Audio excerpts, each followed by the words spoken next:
Welcome to Talkin' Waukesha, the podcast where every conversation springs to life. I'm Andrew Nofke. And I'm Anthony Terrell.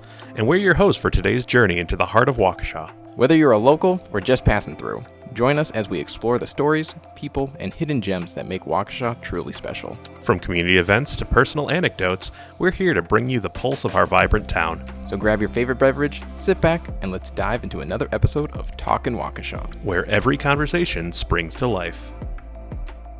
Welcome back to another episode of Talkin' Waukesha. Today we're joined by Katie Panella and Mollie Schenk from the clerk's office. Welcome.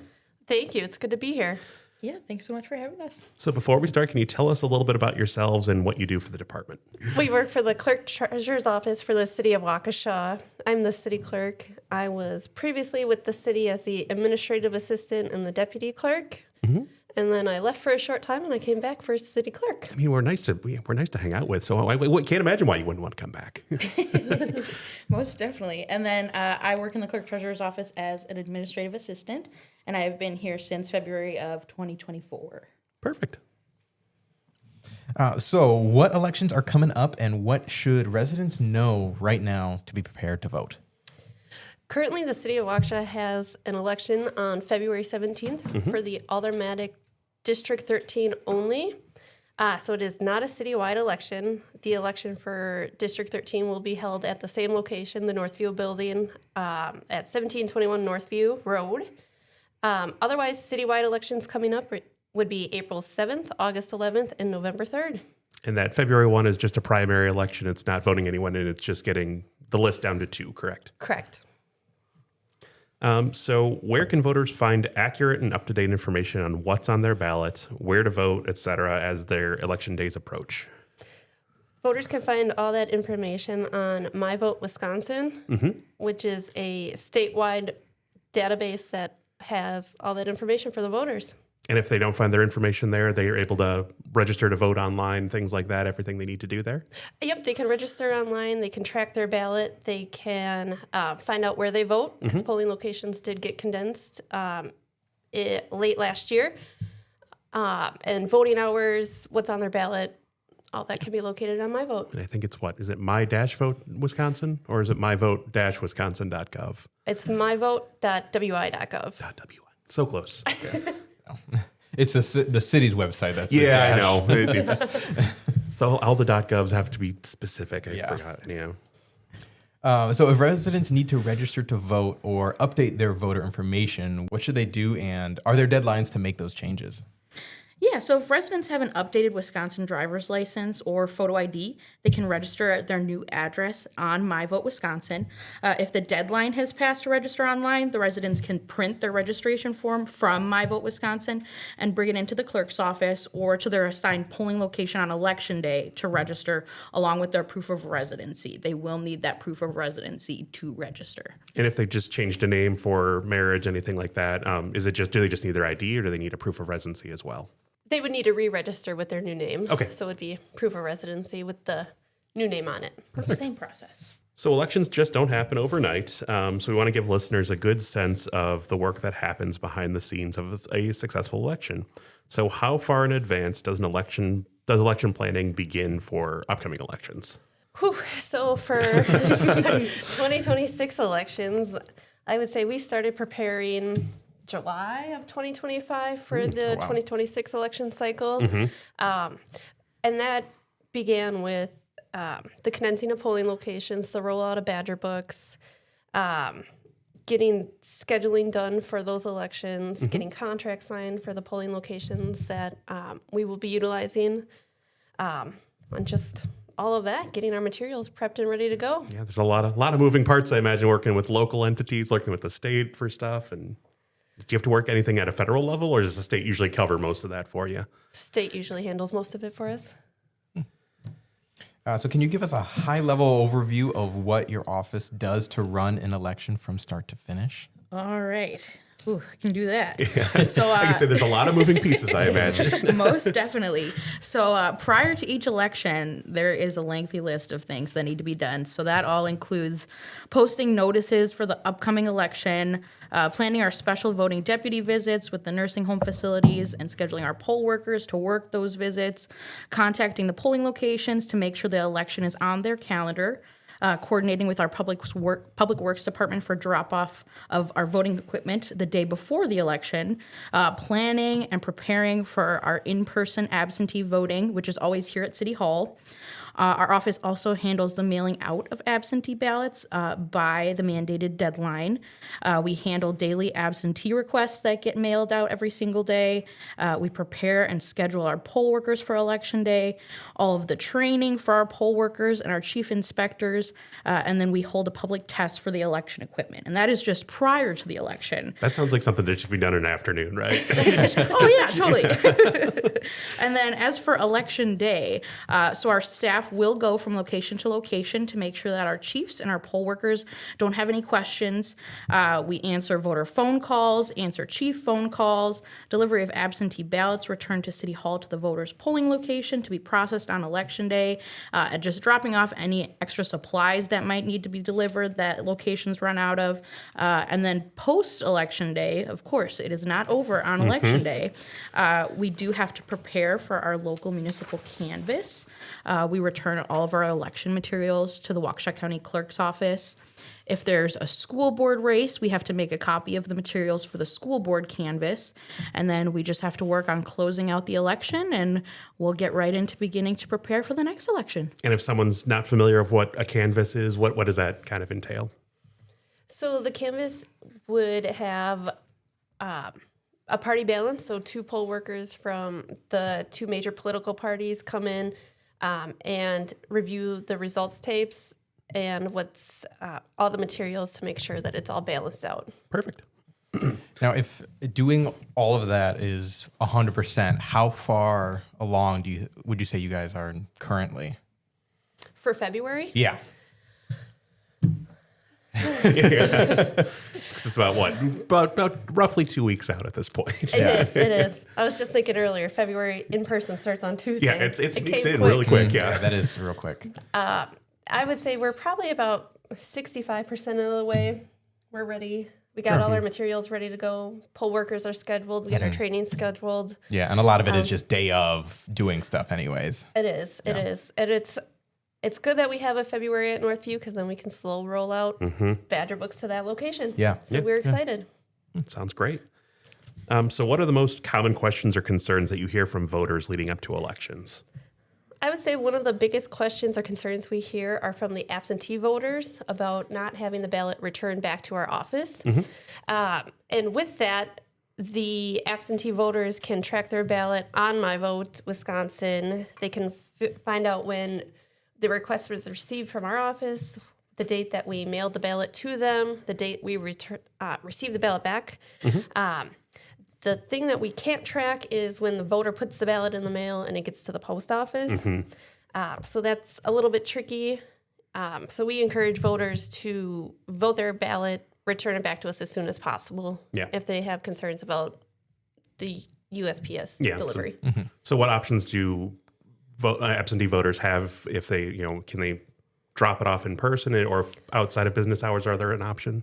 So voters can drop off their absentee ballots. It does need to be by the voter to the clerk's office. We do have the drop box located in City Hall that only the clerk's office has access to. It is locked and secured. And there is a camera on it as well. Otherwise, they can drop it off on Election Day at their polling location if they choose. Perfect. So this year brings a new tool at the polls, and many voters may be hearing about it for the first time, and it's Badger Books. So, broad question, what is Badger Books? Badger Books are an electronic poll book used to check in voters, check in absentee ballots, and process Election Day registrations. Badger Books are only an electronic poll book system authorized to use in Wisconsin. They are used to help improve voter wait times. It will allow for a more efficient voter experience, registration process. And Badger Books are not connected to the internet, but they do have a secure location between the books at the location that will talk to each other. And then the Badger Books do not contain items such as the resident's date of birth or driver's license unless it's a new registration. So I guess when someone arrives at a polling place, I imagine they're going to see poll workers with a computer in front of them now instead of a traditional binder of names. It's not a book. Yeah, it's an air quote book. It is a digital book. So how is a resident going to sign in to vote? Is that process changing, or is that still the same? So that process will change. Voters will no longer need to wait in a ward-specific line. They just need to be at their correct district. And they can go up to any of the Badger books. They'll get checked in by a poll worker, still with their photo ID, still have to state their name and address. And then the check-in process will be a lot quicker because it won't be flipping through pages, but the voter will still need to sign the electronic poll book. Perfect. Is it just one person that's doing that check-in, or is it still a dual person process? For Badger books, it's one person to do the check-in, and it'll be two to issue the ballot. Okay. So not everyone can make it to polls on the day of an election. So let's talk about the options available to residents. What options do residents have if they want to vote early or by absentee ballot? So absentee ballot requests by mail are mailed out daily. Residents can request a ballot to be mailed to them on My Vote Wisconsin. The city also offers in-person absentee voting prior to all elections here at City Hall. The dates and times are listed on the city website and always published through the Freeman. In-person absentee voting starts Tuesday, 2 weeks prior to the election, and runs through the Friday before Election Day during regular business hours. The Friday prior to each election, in-person absentee voting goes until 5 p.m. Otherwise, the hours are 8 a.m. to 4:30 p.m. There is no voting activity the Monday before Election Day. That's always kind of our calm before the storm. Yes. and no voting on weekends. Yes. So if someone's wanting to come in to vote absentee in person, are there times that you see that there's less people that might be able to, get a person in and out quicker? I mean, lunch hours are usually very busy. But if someone's got some flexibility in times, are there times that you usually see are a little bit slower? So, of course, none of it's going to be concrete. Yes, it's exactly. just an estimate. There's going to be outliers and such. But the busiest times tend to be right away in the morning. People will come right at the beginning of the day to get it over with, and we'll have a little bit of a line if it's busy. And then, like you said, lunchtime is super busy. I would say probably avoid the end of the day as well if you have the option to, because typically if people are planning to come early vote, they come right after they get off of work. Yeah. So that's kind of our busy time, is those kind of 3 pinpointed times there. So if you can avoid those times, So otherwise 10 a.m., 2 p.m., kind of the ideals, it seems like. Mid-afternoon. But I feel like I've always seen people coming and going, especially with absentees. But regardless of when you come in, we'll get you all taken care of and you'll get to vote. So Yeah, it's a nice streamlined process. People generally aren't hanging out too long, although I think the last election there was crazy lines out the door and then some. For the general. Yeah, for general elections, it's a toss-up of how busy it'll be. Yes. So once an absentee ballot then comes back, how is it handled, whether it's been dropped off at the clerk's office prior or if it's been dropped off at a polling location? What happens once you get that ballot back?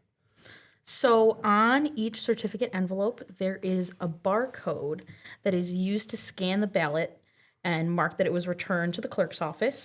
The barcode is specific to the voter, so it's unique for each voter.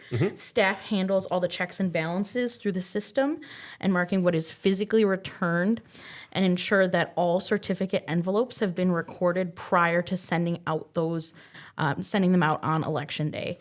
Absentee ballots returned on Election Day are entered into the system as a returned status after the election materials are returned to the clerk's office from the polling location. So when it's dropped off if you drop it off at your polling location, it'll get marked, but it has to be then processed still after the fact because it's not going straight through? They'll still be processed on Election Day with the Badger books. They'll still go through the process. My vote won't get updated until after. Gotcha. Marking as returned.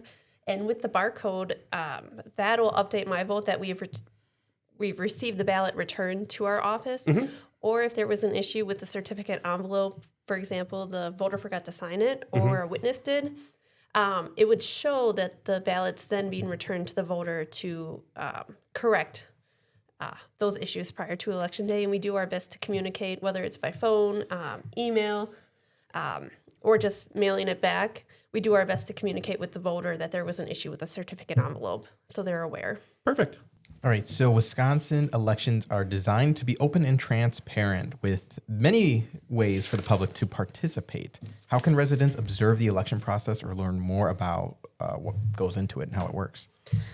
So residents are more than welcome to become a poll worker. We're always looking for help from the residents, especially ones that want to get involved. Residents can also check in to any polling location of their choosing, unless they're on the ballot. Then they can become an observer. If they're on the ballot, they can send somebody to the location to just observe the process. Otherwise, we're looking for poll workers. The city has 2 shifts on election day, which would be 6 a.m. to 2 p.m. or 1:30 p.m. to close. The polls close at 8 p.m. However, there's reconciliation and cleanup afterwards. Yeah, and close can be vague too. If I remember, like if someone's in line prior to that 8 p.m. close, they have to be there until that final person's walked through. Correct. Yep. As long as the voter is in the polling location by 8 p.m. And it's not the physical building. Like the line can be considered the polling location for those more popular votes. Yep. So the line, the chief would send somebody to the back of the line saying, "This is everybody who's been here since 8 p.m." Perfect. So they will all get a chance to vote. Yeah, perfect. So on election day itself, there's a lot of things happening that voters may not see. So what does a successful election day look like from your perspective? I know it's a really, really broad, open question, and there's a lot of success factors going into it. I mean, because there's a lot of preparation and everything. So Nothing goes wrong. Right? yeah. So I guess the biggest thing is we definitely classify a quote unquote successful election day would be when the residents get involved. You know, the more participation, the more involvement from our residents, the better. We want everyone to get out there and practice their right to vote. Yeah, so I don't think this has ever happened. Have we ever had 100% voter turnout? We have not. What's the highest that you've seen for a voter turnout, roughly? I think November 2020 was like 93%. That's pretty darn good. wow. Yeah. So is there something you wish every voter knew about how elections are run? So we do want all of our residents to know that our elections are for the residents. There are a lot of volunteer opportunities for our residents to come and be involved, whether it be working City Hall for early absentee voting, whether it be working the polls on election day, whether it be getting trained to be one of our special voting deputies. There are plenty of opportunities, and even if you can't work, come and get educated on the process. We love answering questions. We are very transparent about things. We will tell you the whole process from start to finish. If you want to know, just ask. Yeah. Yeah, because when it comes to voting day too, like you and like everyone in the clerk, you guys are out at the polling locations too, checking in on things, make sure everything's running smooth, correct? Correct. Yep. Yeah. And this in this new year with the Badger Book rollout, we have assigned staff to certain locations for them to get familiar with the poll workers and with the chiefs and with those locations to kind of help staff focus on just a few locations rather than citywide. But sounds nice, honestly. I will be around citywide. So just miles and miles of driving around the city, get to know the locations, the people. And you get to find all the shortcuts. I was going to say, learn all the back roads. Yeah, exactly. So how can residents best support the, election workers and officials during the election process? They could support us by getting informed about the process, honestly.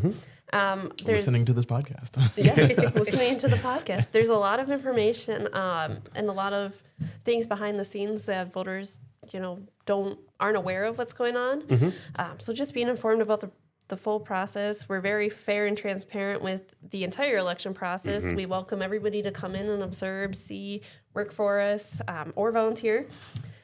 But we encourage residents to become poll workers, observe, during public tests, early in-person absentee voting, or even on election day. And I imagine too, just having people be patient because it is a process that needs to be followed to make sure everything is going as it needs to go. So it can't in theory go quickly because you don't want something to go wrong. It's got to be done right. Yeah. Yes. You can either do it right or fast, and I think 99% of people want it to be done right. Yeah, right. Yeah. Anything else you want residents to know about the election process, or? I guess not specifically about the election process itself, but kind of what we've reiterated in this portion here is that we want to answer questions and keep people informed. So not only about the process, but now that we're going to be rolling out Badger books, same thing with that. If there are questions on that process, on how things work, same thing, reach out. We would love to inform you. We would love to educate our residents in any way possible on that. So, And what are the best ways for residents to reach out? So they can either email our office, they can call our office, or they can always come on in. We're always happy to see lovely residents' faces. Yeah. City Hall's open weekdays from 8 a.m. to 4:30 p.m. We have a nice building. It's people can come in. It's a very welcoming building. Yes, it is. While it's government, we're not that scary. All right. Well, thank you so much for coming in and chatting with us about the election process, and hopefully everything goes smoothly, and hopefully residents really appreciate Badger Books for what it is and making sure that the elections go well. Thanks for having us. And that's a wrap for another episode of Talkin' Waukesha. We hope you enjoyed diving into the heart of our city with us. If you have a story to share or just want to say hello, reach out to us on social media at City of Waukesha on Facebook. We love hearing from our listeners. Don't forget to subscribe, rate, and leave a review if you enjoyed the conversation. It really helps us spread the word. As always, thanks for tuning in to Talkin' Waukesha, where every conversation springs to life.